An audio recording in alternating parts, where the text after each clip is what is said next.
I think the key is really analyzing, and we've been doing this a lot, but analyzing all the things that we've done well, identifying the areas that are still challenging to us, maybe blind spots that we're not aware of, but also not throwing it all out. I mean, I think we've got a good thing going.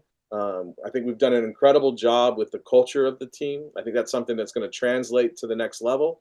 I think we've done a pretty good job at establishing an identity and a style of play. I think when you watch Fort Wayne FC play, you know that it's our team playing because there's some similarities in how we play. And so I think those things will carry forward with us. And then, we've brought in some people with experience. We also have done a lot of research on our own to analyze and say, okay, look, what else do we need to be aware of? Where are the blind spots, and what are the best practices that we can adopt, but still maintain our own identity as a club? And so that all those conversations have been going on for some time now. And so I think that's going to be the key is, again, consistency of approach, really believing in the product. I think we have a good plan. We've got good people in place. I think we've got a really good thing going. So let's just keep it going. Well, that sort of leads into my next question is how much changes and what changes and how much stays the same when you move up this level? Yeah, I think it's a good question because there's some of that I don't know the answer to just yet.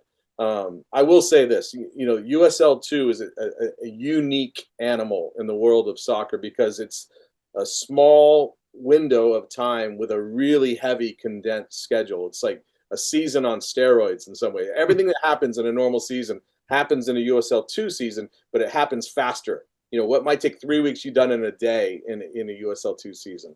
And so having the chance to spread out, slow down a little bit, plan a little bit more, I think is going to benefit us. But you go from a 3-month season to now a 9-month season. You go from regional bus travel to national plane travel. There's a lot of changes that are coming our way. And so we've got to learn how to manage those things and move forward with them, still holding on to the things that have made us successful in the past. And so I think we're all open-minded and really ready to embrace what's coming. But also, I think we have a good idea of how best to at least start. For you, 5 years ago to now, where have you improved the most as a coach? Where have you grown the most as a coach in terms of your approach and the way that you handle these guys? Yeah, I think some of it's a product of, I'm not getting younger. And so, I just celebrated my 57th birthday. I've been coaching now for over 30 years at college and pre-professional, now the professional level. I'd like to think that there's some wisdom that's somehow finding its way in through the cracks. I feel like I'm better at managing kind of the ups and downs of it. I get excited. I get competitive like anybody else. If you tell me that you want to race me to the door, I maybe will knock you over on the way there because I just like to compete.